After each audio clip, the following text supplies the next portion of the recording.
সম্পদের আড়াই ভাগ, শতকরা আড়াই ভাগ অর্থাৎ 40 ভাগের 1 ভাগ জাকাত দিতে হবে।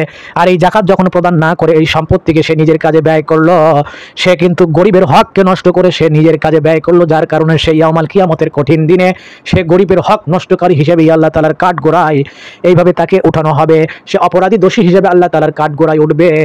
আলহামদুলিল্লাহ আলহামদুলিল্লাহি নাহমাদুহু ওয়া নাস্তাইনুহু ওয়া নাস্তাগফিরুহু ওয়া নু'মিনু বিহি ওয়া নাতাওয়াক্কালু আলাইহি ওয়া নাউযু বিল্লাহি মিন শুরুরি আনফুসিনা ওয়া মিন সাইয়্যাতি আমালিনা ওয়া মান ইয়াহদিহিল্লাহু ফালা মুদিল্লা লাহু ওয়া মা ইউদ্লিলহু ফালা হাদিয়া লাহু ونشهد أن لا إله إلا الله وحده لا شريك له ونشهد أن سيدنا وسندنا وحبيبنا وطبيب قلوبنا ومولانا محمدا عبده ورسوله صلى الله وتعالى على آله وأصحابه وبارك وسلم تسليما كثيرا كثيرا. أما بعد فأعوذ بالله من الشيطان الرجيم. بسم الله الرحمن الرحيم. قد أفلح المؤمنون الذين هم في صلاتهم خاشعون والذين هم عن اللغو معرضون والذين هم للزكاة فاعلون والذين هم لفروضهم حافظون. صدق الله العلي العظيم وصدق رسوله الكريم. الحمد لله رب العالمين. আসসালামু আলাইকুম ওয়া রাহমাতুল্লাহি ওয়া বারাকাতুহু। সমস্ত প্রশংসা এবং তারিফ সেই মহান আল্লাহ তাআলার জন্য, যেই মহান আল্লাহ তাআলা আমাদেরকে শারীরিক মানসিকভাবে সুস্থ রেখেছেন, হায়াতের জীবন দান করেছেন, শ্রেষ্ঠ জীব আশরাফুল মাখলুকাত হিসেবে দুনিয়াতে পাঠিয়েছেন, শ্রেষ্ঠ নবীর শ্রেষ্ঠ উম্মত হওয়ার তৌফিক দিয়েছেন। শুধু তাই নয়, যেই মহান আল্লাহ তাআলা আমাদেরকে পবিত্র মাহে রমজানের মতো একটা বড় নিয়ামত এবং দৌলত দান করেছেন। মহান আল্লাহ তাআলা আমাদেরকে অত্যন্ত দয়া করে, মেহেরবানি করে, ইহসান করে, ভালোবেসে পবিত্র মাহে রমজানের রোজাগুলো রাখার তৌফিক দিচ্ছেন। এই জন্য সেই মহান আল্লাহ তাআলার দরবারে শুকরিয়া আদায় করছি, আলহামদুলিল্লাহ। এবং লাখ কোটি দরুদ সেই রাসূলের উপরে যাকে সৃষ্টি করে মহান আল্লাহ তাআলা সৃষ্টিকুলের সম্মান, ইজ্জত, মর্যাদা, মর্তবা বহুগুণে বাড়িয়ে দিয়েছেন, যিনি ছিলেন সাইয়্যিদুল মুরসালিন, খাতামান নাবিয়িন, রাহমাতাল লিল আলামিন, যার আলোয় আলোকিত হয়েছে সারা বিশ্ব, সেই রাসূলের উপর দরুদ সাল্লাল্লাহু আলাইহি ওয়াসাল্লাম। মোহতারাম হাজিরিন, সম্মানিত দর্শক শ্রোতাদি ভাই ও বোনেরা, যে যেখান থেকে ভিডিওটা দেখছেন, গ্রামে বা শহরে, দেশে বা প্রবাসে, পথে বা প্রান্তরে, সবাইকে জানাই আন্তরিক ধন্যবাদ এবং মোবারকবাদ। আশা করি, দোয়া করি মহান আল্লাহ তাআলা যেন প্রত্যেককে এইভাবে দিন ইসলাম অনুযায়ী চলার তৌফিক দান করেন, আমিন। ভিডিওর শুরুতে সবাইকে অনুরোধ করব ভিডিওটা শেষ পর্যন্ত দেখবেন এবং দিন প্রচারের উদ্দেশ্যে ভিডিওটা শেয়ার করে দিবেন ইনশাআল্লাহ। তো আমরা আজকে পবিত্র কোরআন থেকে এবং আল্লাহর রাসূলের হাদিস থেকে গুরুত্বপূর্ণ কিছু আলোচনা করার চেষ্টা করব ইনশাআল্লাহ। তো আমরা আজকে ইসলামের মূল স্তম্ভের মধ্যে অন্যতম দুইটা স্তম্ভ হজ এবং যাকাত থেকে আলোচনা করার চেষ্টা করব ইনশাআল্লাহ। মহান আল্লাহ তাআলা আমাদেরকে এইভাবে আমল করার তৌফিক দান করুক, আমিন।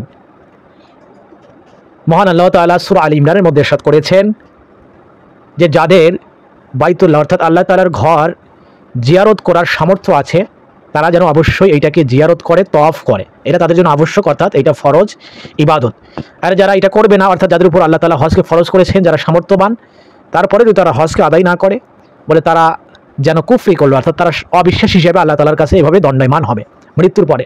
দুনিয়াতে যদি সে সামর্থ্য থাকার পরেও, হজ ফরজ হওয়ার পরে যদি হজ না করে, তো সে যেন কুফরি করলো, অর্থাৎ সে যেন অবিশ্বাসী হয়ে আল্লাহ তাআলার কাছে এভাবে কি সাক্ষাৎ করবে।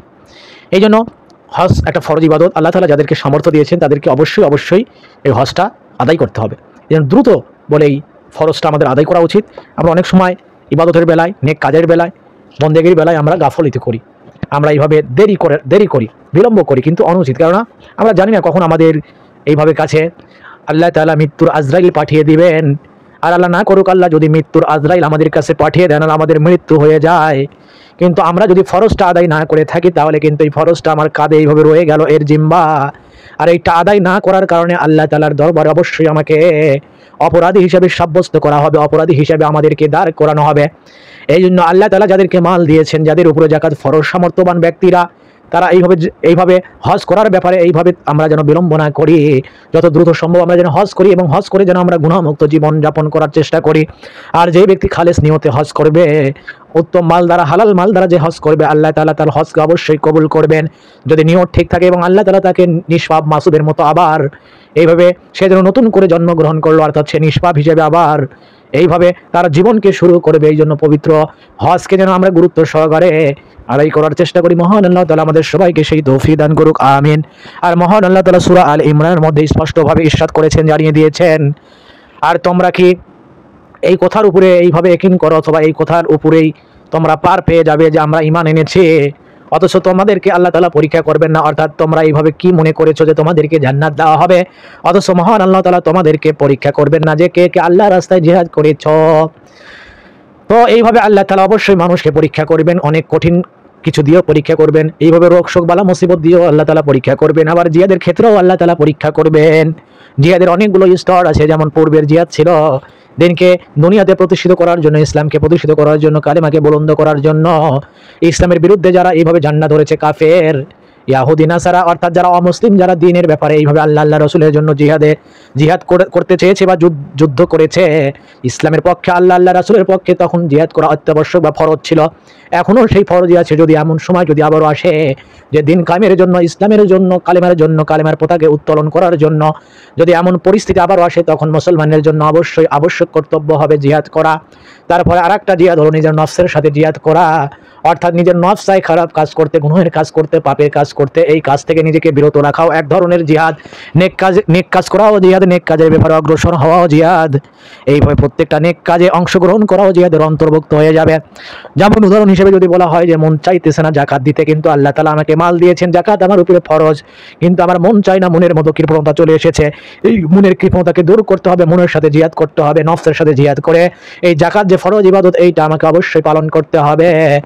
এইভাবে প্রত্যেকটা ক্ষেত্রে মন চাইবে না, শয়তানের ওয়াসওয়াসায় ধোঁকায় পড়ে, কিন্তু আমাকে অবশ্যই সেই ইবাদতটা পালন করতে হবে এবং আমার নিজের নফসের সাথে আমাকে জিহাদ করতে হবে। এই জন্যই আল্লাহ তাআলা বলেছেন যে তোমরা কি মনে করো যে তোমাদেরকে জান্নাতে স্থান দেওয়া হবে, অথচ আল্লাহ তাআলা দেখবেন না যে তোমরা কে কে জিহাদ করেছ। এই জন্য ইসলামের মূল স্তম্ভ হচ্ছে 5টি, কালেমা, নামাজ, রোজা, হজ, জাকাত। এর মধ্যে 3টা সবার জন্যই অপরিহার্য, আবশ্যক, আর বাকি 2টা হজ এবং জাকাত, এইটা আল্লাহ তাআলা যাদেরকে ধন দিয়েছেন, সম্পত্তি দিয়েছেন, সামর্থ্য দিয়েছেন, একমাত্র তাদের উপরে এই 2টা বিষয় বর্তায় বা ফরজ।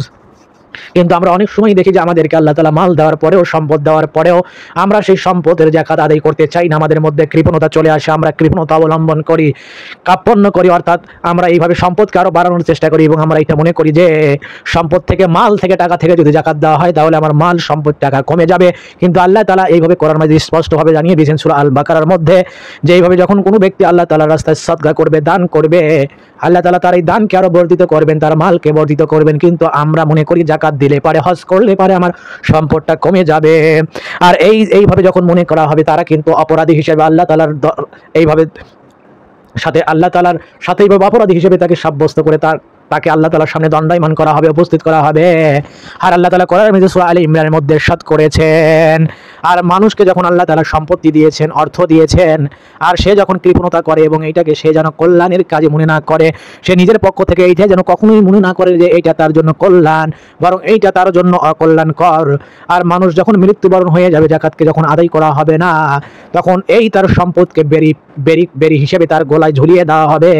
তার এই সম্পদকে বেরি আকারে এইভাবে আল্লাহ তাআলা উপস্থাপন করবেন এবং তার গলার মধ্যে এইভাবে ঝুলিয়ে দিবেন, আর বলা হবে যে এইটা তোমার দুনিয়াতে সম্পদ, যেই সম্পত্তির তুমি জাকাত দাও নাই, হককে আদায় করো নাই।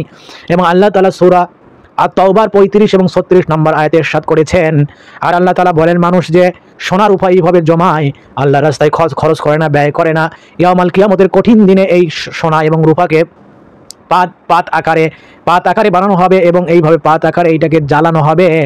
এইভাবে জ্বালানোর পরে এই পাত দিয়ে এইভাবে যারা এইভাবে জাকাতকে আদায় করে না, সোনার উপায় এইভাবে গচ্ছিত রাখে, তাদের কপালে, পার্শ্বে এবং এইভাবে বুকের উপরে, পিঠের উপরে দাগ দেওয়া হবে, স্যাগ দেওয়া হবে এবং বলা হবে যে এইগুলো তোমার দুনিয়াতে সম্পদ, এইভাবে যেগুলো গচ্ছিত করে রেখেছিলে এইটা তোমার সম্পদ, নাও এর স্বাদ তোমরা এখন আচ্ছাদন করো, যেটা তোমরা দুনিয়াতে গচ্ছিত করে রেখেছিলে, সঞ্চয় করে রেখেছিলে, জমা করে রেখেছিলে।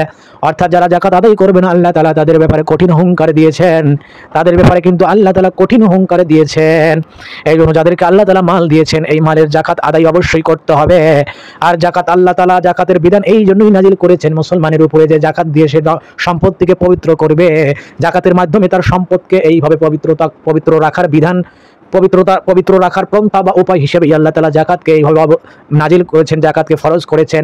এবং যাকাতের মাধ্যমে আল্লাহ তাআলা সমাজের স্থায়িত্বকে টিকিয়ে রাখবেন। সমাজের যারা হতদরিদ্র, গরিব, মিসকিন, অসহায় আছে, ফকির আছে, তারা এই ধনীদের যে সম্পত্তিতে তাদের যে অধিকার, এই হক, এই যাকাতের মাধ্যমে যদি এটা প্রতিষ্ঠিত হয় সমাজের মধ্যে থেকে, এই ধরনের যত সমস্যা আছে, গরিবী সমস্যা, মানুষের দুঃখ কষ্ট অভাব অনটনের যে সমস্যা, এই সমস্যাটা অনেক অংশেই কিন্তু কমে যাবে, নিয়ন্ত্রণে চলে আসবে। মানুষের মধ্যে এত দুঃখ কষ্ট আহাজারি থাকবে না। এইভাবে মানুষের জীবন মান এত অনুন্নত হবে না, নিম্নমানেরও থাকবে না, যদি সমাজের মধ্যে যাকাতটা এইভাবে পরিপূর্ণভাবে বাস্তবায়িত হতো। অর্থাৎ সমাজের মধ্যে যারা ধনবান আছে, বৃত্তশালী আছে, তারা যদি যাকাতটাকে সঠিকভাবে আদায় করত। তো যারা দুনিয়াতে এইভাবে সম্পত্তির মালিক হওয়ার পরেও এইভাবে টাকা পয়সা যাদের উপরে বেশি আল্লাহ তাআলা দান করেছেন, অর্থাৎ যাদের উপরে যাকাত ফরজ হয়েছে, তারা যখন যাকাতকে আদায় করবে না তাদের শাস্তি সম্পর্কে আল্লাহ রাসূল হাদিসের মধ্যে বিস্তারিতভাবে উল্লেখ করেছেন। আর আল্লাহ রাসূল বলেন, মানুষকে যখন আল্লাহ তাআলা সম্পত্তি দিয়েছেন, এইভাবে তাদেরকে সামর্থ্য দিয়েছেন, অথচ সে যাকাত আদায় করে না, তার ফরজ বিধানকে অস্বীকার করে, ইয়াউমাল কিয়ামতের কঠিন দিনে এই সম্পদকে আল্লাহ তাআলা এইভাবে সাপ আকারে তার গলাতে পেঁচিয়ে দিবেন এবং এই সাপ তাকে দংশন করতে থাকবে, এইভাবে গালে এইভাবে দুই পাশে দংশন করতে থাকবেন এবং এইভাবে বলা হবে যে আমি তোমার দুনিয়াতে অর্জিত সম্পদ। এইভাবে এই সাপটা এত তীক্ষ্ণ, এইভাবে বিষধর হবে যে মাথা টেকোযুক্ত সাপ হবে, টেকো মাথাওয়ালা সাপ হবে, আর এর বিষটা এত তীব্র হবে যে এইভাবে তাকে দংশন করতে থাকবে আর তাকে বলতে থাকবে এইভাবে যে আমি তোমার দুনিয়ার সম্পদ গচ্ছিত অর্থ।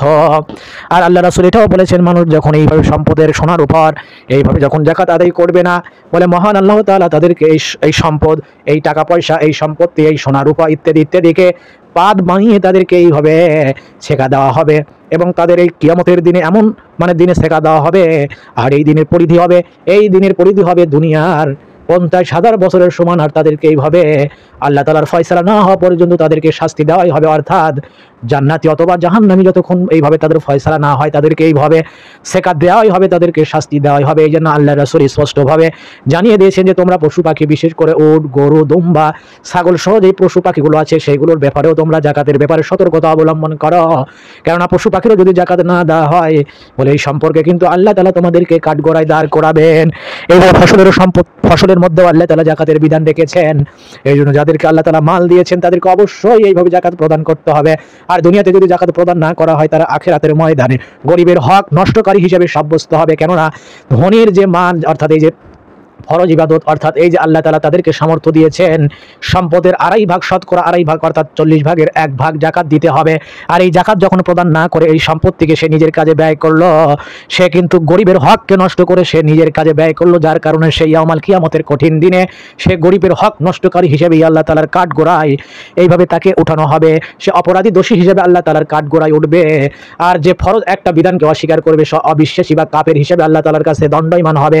এই জন্য আমাদের সমাজের মধ্যে অনেক মানুষ, অনেক শ্রেণীর লোক আমরা দেখতে পারি যারা 5 ওয়াক্ত নামাজ পড়ে, যারা তাবলীগ করে, দিনী কথাবার্তা বলে, এমনকি যারা হজ করেছে, কিন্তু তারা যাকাতের বেলায় গিয়ে তারা এইভাবে মনের মধ্যে কৃপণতা নিয়ে আসে, মনের মধ্যে কপটতা চলে আসে, মনের মধ্যে কাপ্পন্য চলে আসে, যার কারণে তারা এই ফরজ বিধানটাকে পুরোপুরি আদায় করতে চায় না। তারা অনেক ছলছাতুরি বাহানা করে, কিন্তু এর দ্বারা বলে শয়তানের ওয়াসওয়াসা ধোঁকায় পড়ে, দুনিয়ার ওয়াসওয়াসায় ধোঁকায় পড়ে, দুনিয়ার মালকে বৃদ্ধি করার জন্য তারা একটা ফরজকে কিন্তু অস্বীকার করে বসলো, যার কারণে কিন্তু তারা আখিরাতে ক্ষতিগ্রস্ত হবে। মনে রাখতে হবে যে ঈমানের চ্যাপ্টার 5টা এবং কমপক্ষে মিনিমাম 5টা ব্যাপারে কিন্তু আল্লাহ তাআলা আমাদেরকে পরীক্ষা করবেন এবং মৃত্যুর পরে এই 5টা ব্যাপারে পুঙ্খানুপুঙ্খানুভাবে আমাদেরকে হিসাব দিতে হবে।